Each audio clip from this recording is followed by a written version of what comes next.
6호 태풍 카눈이 북상하고 있습니다. 기상청 예보대로라면 역대 처음으로 한반도를 남북으로 종단하는 경로를 따라 이동할 것으로 보입니다. 네, 특히 이번 태풍은 중심 기압이 낮고 이동 속도가 느려서 강수 시간이 길고 강풍으로 인한 피해도 더 클 것으로 보이는데요.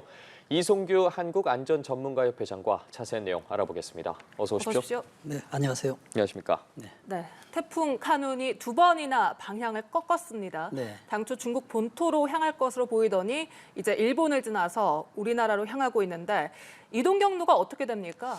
네, 이번 말씀하신 대로 이번 태풍의 경로를 보면 정말 한문의 갈짓자로 이동을 하고 있거든요. 예. 네. 그래서 앞으로 예측도 좀 쉽지 않는데요. 지금 예측하는 기준을 보면은 세계적으로 유명한 그 예보를 하는 그런 사이트가 있거든요. 네. 유럽 연합 그 기상청, 그다음에 미국, 또 독일, 우리가 주변에 이제 일본하고 이 한국이 있는데요. 지금 일본의 기상청을 기준으로 하면 약간 한국으로 본토로 들어오면서 약간 서쪽으로 좀 이동하는 편이에요. 그러나 우리 한국은 완전히 지도상으로 한반도를 관통하고 있거든요. 예. 네. 그래서 한반도를 이제 관통하는 그 우리나라 특유의 지금 태풍 특유의 지금 형상을 보이는데요. 그만큼 이제 기후 이변이 많이 변하고 있다라고 그렇게 해석할 수가 있겠습니다. 예, 이 카눈을 살펴보면 우리나라를 향해서 상당히 느리게 북서진하고 있거든요. 네. 이렇게 느리게 이동하다 보면 아무래도 바다에서 머무는 시간이 커질 테고, 네. 길어질 테고, 네. 그렇다 보면 위력도 상당히 커질 것으로 네, 보여요. 그렇습니다. 정말 말씀하신 대로 지금 바다에 많이 머물러 있다는 얘기는 예. 그만큼의 수증기를 흡수할 능력이 많다는 얘기거든요. 시간이. 그리고 또 지금의 그 바닷가의 해수면 온도가 높기 때문에 천천히 이동한다는 것은 굉장히 이제 그 말씀하신 대로 위력이 세고요. 또 그만큼 수증기를 많이 머물렀기 때문에 폭우도 예상할 수가 있겠습니다. 그래서 네. 아주 위험한 태풍, 가장 큰 강력한 태풍이다라고 이렇게 볼 수가 있겠습니다. 네, 우리 기상청이 지금 한반도를 관통하는 것으로 예상을 하고 있는데 네. 이렇게 되면 이 남쪽 끝에서 북쪽 끝까지 1951년 이후에 네. 사상 처음으로 관통하는 태풍이 되는 겁니까? 그렇습니다. 저도 오기 전에 기상청에서 그 과거 태풍을 이렇게 분류를 해놨거든요. 예. 보니까는 1977년부터 했더라고요. 네. 그래서 한반도를 지나는 태풍이 약 70개가 돼요. 확인해 보니 정말 이번 태풍 같이 밑에서 위로 지도상으로 완전히 관통하는 태풍은 처음이다라고 이렇게 나와 있습니다. 네. 그런데 또 경로가 바뀔 수도 있습니까? 아무래도 기후 이변이 지금까지 오는 그 갈짓자형으로 왔거든요. 정말 네. 갈짓자형으로 왔습니다. 예. 몇십 킬로 정도로. 그래서 앞으로도 변동이 있을 수 있다라고 보는데 이제 우리가 관통을 하고 정통을 하고 있기 때문에 저는 좀 좋은 점도 있다고 봅니다. 왜냐하면 태풍의 그 필수 조건이 바닷물 흡수해야 되지 않겠습니까?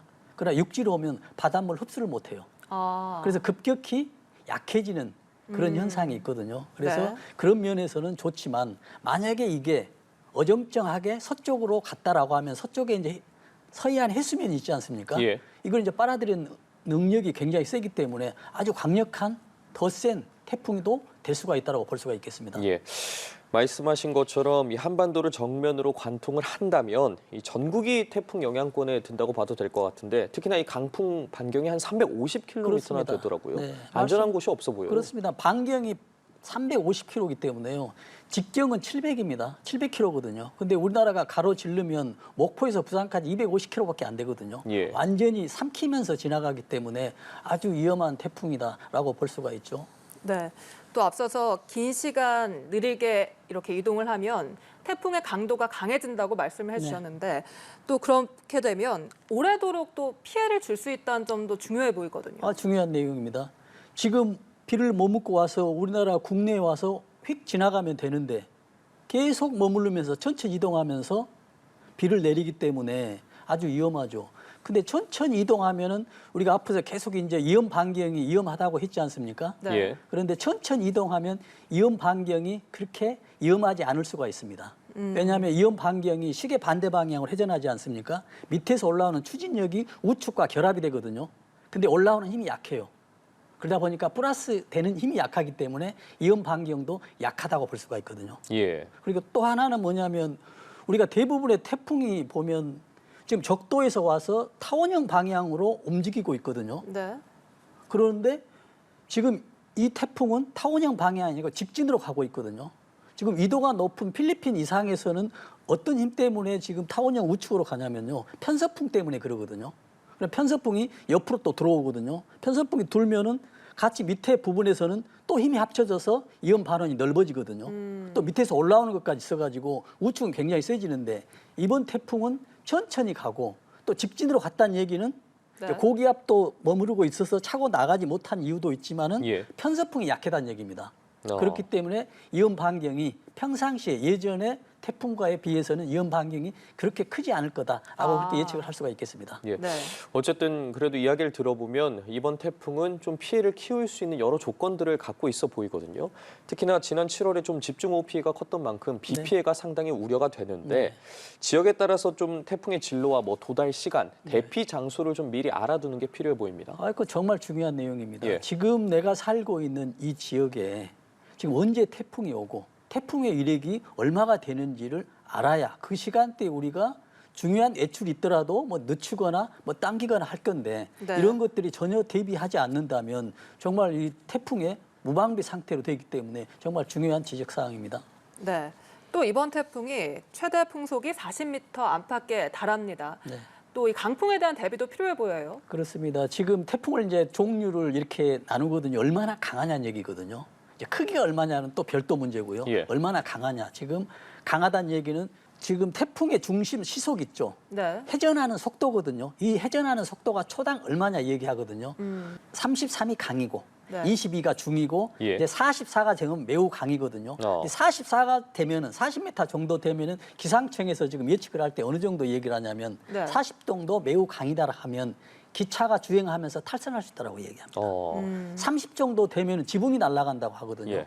그래서 이런 것들이 굉장히 위험하고 거기서 좀 더 나가면은 사람과 돌이 날아간다는 얘기죠. 그래서 뭐 홀 날아가는 게 아니고 길을 가는데 이제 뭐 추락 이런 사고가 있기 때문에 정말 위험한 시속 거리입니다. 속도 40m면 아주 큰 반경. 정말 엄청난 강풍이 불 것으로 예상이 되는데 기상청이 발표한 예상 진로대로 만약에 움직인다면 이 내일 밤부터 모레 오전 사이에 이 서울에서 불과 40km 떨어진 곳을 지나게 되거든요. 네. 뭐 출퇴근 시간을 좀 조정하는 등 피해를 줄이기 위한 대책 필요해 보여요. 네, 그것도 굉장히 좋은 내용입니다. 왜냐하면 출퇴근 시간을 줄인다고 했을 때 회사 측에서 좀 불리하다고 한다면 출퇴근 시간을 유연성 있게 할 수가 있죠. 예. 1시간을 늦추고 퇴근 시간을 1시간 늦추면 되거든요. 왜냐하면 요즘에 이제 낮 길이도 길기 때문에 꼭 그렇지 못한다면 뭐 1시간 줄이고 아니면 뭐 1시간 늦게 1시간 하는 것도 좋은 방법이고요. 또한 이제 거리가 먼 직원들 있지 않습니까? 예. 이런 네. 부분들에 대해서는 부분적으로 어떤 뭐 하프타임을 한다든지 뭐 시간을 줄인 이런 탄력적인 운영 시스템도 필요합니다. 왜냐하면 우리가 1년 중에 딱 하루거든요. 내일 하루가 가장 위험한 시기 때문에 네. 어떤 기업 측면에서는 어떤 공무원 측면에서도 이런 배려나 이런 관심이나 이런 것들이 꼭 무엇보다 필요하다고 피해가 없도록 하는 게 가장 중요하겠죠. 네, 좋은 얘기입니다. 네. 이 카눈이 이미 일본을 지나가면서 일본 곳곳에서는 이미 피해가 크고 또 일부 지역에서는 대피 명령도 내려졌단 말이죠. 네. 이런 점을 보면 좀 우리의 대피 요령도 알 수가 있을까요? 네, 지금 이 상태로 예보대로 간다면 우리 대한민국 기상청 예보대로 간다면 대피 명령도 충분히 있을 것으로 예상합니다. 그러면 대피 명령이 있을 때 이제 어떻게 해야 되냐는 얘기죠. 네. 그래서 우리가 지금 대피를 할 때 대피를 어디로 해야 될 건가를 지금 정도는 우리가 가족들과 좀 얘기를 해볼 필요가 있습니다. 예. 그런데 대피 장소가 어딘지 모른다는 얘기잖아요. 네. 우리가 안전 디딤돌 스마트폰 앱을 깔면은 우리가 대피 장소가 어딘지 다 나와 있습니다. 안전 디딤돌. 네, 안전 디딤돌 랩 행정안전부에서 제공하는 겁니다. 네. 거기에 보면은 국민 행동 요령, 태풍에 대해서 어떻게 행동할 수 요령 이런 것들이 다 나와 있거든요. 그래서 그런 것들을 좀 자세히 보시고요. 또 우리가 대피를 한다고 한다면 지금 2차적으로 태풍이나 바람에 의해서 또 폭우에 의해서 어떤 전기, 화재 이런 것들도 날 수가 있고요. 가스로 인해서 폭발할 수가 있기 때문에 예. 대피를 한다면 사전에 어떤 그건 꼭 잠그는 것이 필요하고요. 특히 우리가 이제 가정에 어떤 노약자나 어린이들이 있으면 이런 것들도 뭐 이런 분들도 조금이라도 평상시보다 더 빨리 하고요. 특히 이제 중요한 거는 뭐 휴대폰 이런 거는 당연하겠지만 우리가 몸이 좀 그 편찮으신 분들을 보면은 상비약이 아니라 매일 복용하는 약들이 있거든요. 네. 중요한 약들. 하루 빠지면은 굉장히 위험한 분들 있지 않습니까? 예. 이런 분들은 그 약을 꼭 챙기고 대피하는데 이렇게 참석하면은 좋은 어떤 예.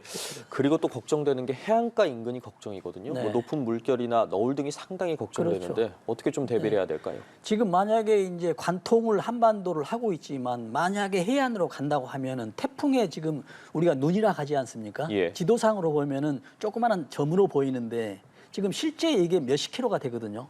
근데 이 부분이 가장 기압이 낮아요. 기압이 낮는데 이 해안가로 가면은 기압이 낮기 때문에 바닷물이 올라올 수가 있거든요. 그러나 여기서 정말 중요한 건 뭐냐면 지금 이 태풍의 눈이 지나가는데 만조 시기하고 겹치는 거예요. 네. 작년에 흰남노 때 있죠. 예. 흰남노 때 지금 그 지하 차도에서 7명이 사망했지 않습니까? 네. 지하 차도에 물이 올라오는 요인이 여러 가지가 있습니다. 개천 하수 공사도 있었는데 그때 당시 새벽에 제가 보니까는 타이밍이 똑같아요. 만조 시기하고 태풍의 눈이 지나가는 소리가. 그래서 거의 너울처럼 이렇게 파도가 높게 올라오기 때문에 해안가에 있는 주거하는 주민들은 어떤 만조 시기 아니면 태풍이 오는 시기, 그래서 태풍의 눈과 어느 정도 겹치는지도 꼭 알 필요가 있고 네. 어떤 지방자치단체나 어떤 그 주민센터 있죠. 이런 거에 대해서도 홍보나 이런 것들이 꼭 필요하겠습니다. 위험을 고지하는 것도 알 수가 있지 않겠습니까? 네.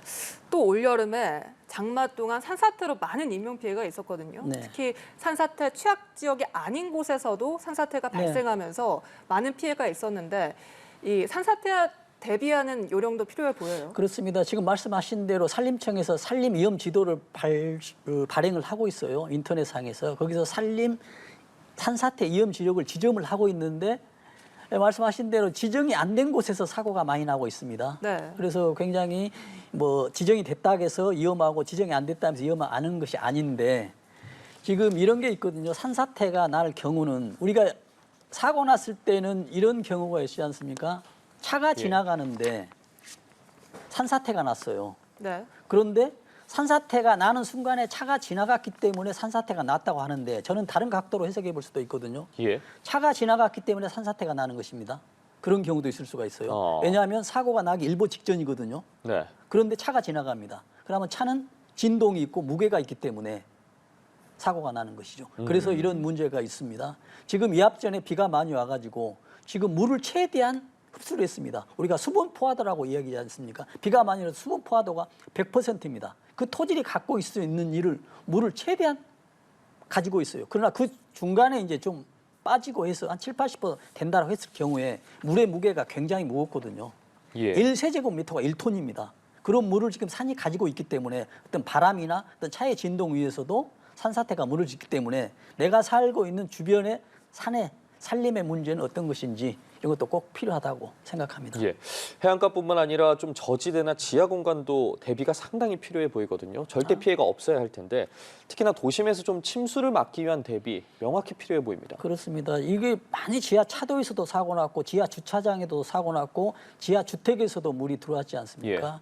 그래서 지금 이렇게 예보를 하고 있으니 내가 살고 있는 그 아파트나 이런 주택이 있으면은 대피를 해야 되고요. 내일 정도 되면. 그리고 차를 주차할 때는 될 수 있으면 지상으로 하는데 불가피하게 차를 주차를 해야 되면 지하 주차장이 보통 2, 3층으로 된다고 했을 경우에 최저층은 피하는 게 좋습니다. 예. 3층보다는 마지막 층보다는 2층.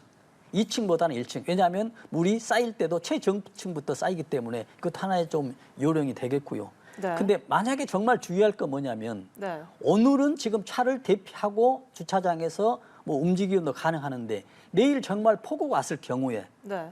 물이 쌓이는데 주차장에 차를 옮기려고 들어갔을 때는 정말 위험한 순간이기 때문에 그렇죠. 이런 것들은 관리소나 이런 거에 대해서 꼭 확인을 하고 문의를 하고 이런 것들 대응을 하는 것이 정말 중요한 어느 하나의 팁이라고 생각하고 있습니다. 네, 알겠습니다.